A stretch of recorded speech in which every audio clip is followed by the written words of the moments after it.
uThabo Bester noKate Matlala. Kazi ngibani lo ingoti between the two? Because now sithola uMatlala yena uyiswa eKokstad, uBester yena akasengakayiswa eKokstad. Hello guys, sanibonani and welcome back to my channel. Sasemzansi guys, diningi. So Thabo Bester yena sho ukuthi akekho ingodi ngaleyo ndlela ukuthi angathathwa ayiswe eKokstad. Umuntu loyingodi uKate Matlala, cause Kate umuviwe wayiswa eKokstad la khona kuleya prison le underground. Leya prison leya akuna network, akuna nix. So yonke communication yakho uyenda via umuntu. So ama-question maningi.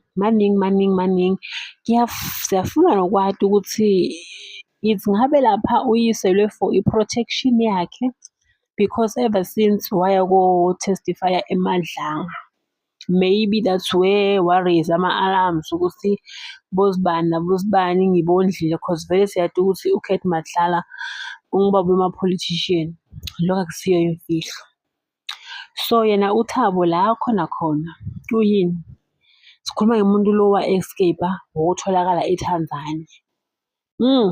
But as for uKate, it's like indzaba yakhe i-more personal than ukuthi kungenwe deep to lamacala la kuwo, cause nyalo yena so underground ngalale umgulukudu lomkhulu unamacala lamaningi guys, ngeke size siwacede noma singawabala and siyawati ukuthi onke ayasabisa, onke ayingoti. Rapist, mbulali, tinto letinjalo, but yena ukhuza nice la khona. So some they are saying hayi singaze sikhulume kakhulu ngendzaba yaKate. Kate la khona unikwe i-room, wanikwa i-laptop, wanikwa ifoni. Angeke aze anikwe ifoni lapha cause network ayikho. Some they are saying manje ama-security ona asebenza njani if kungena network. Hey phela ama-security awadlali emaseleni kuhlala tigebengu.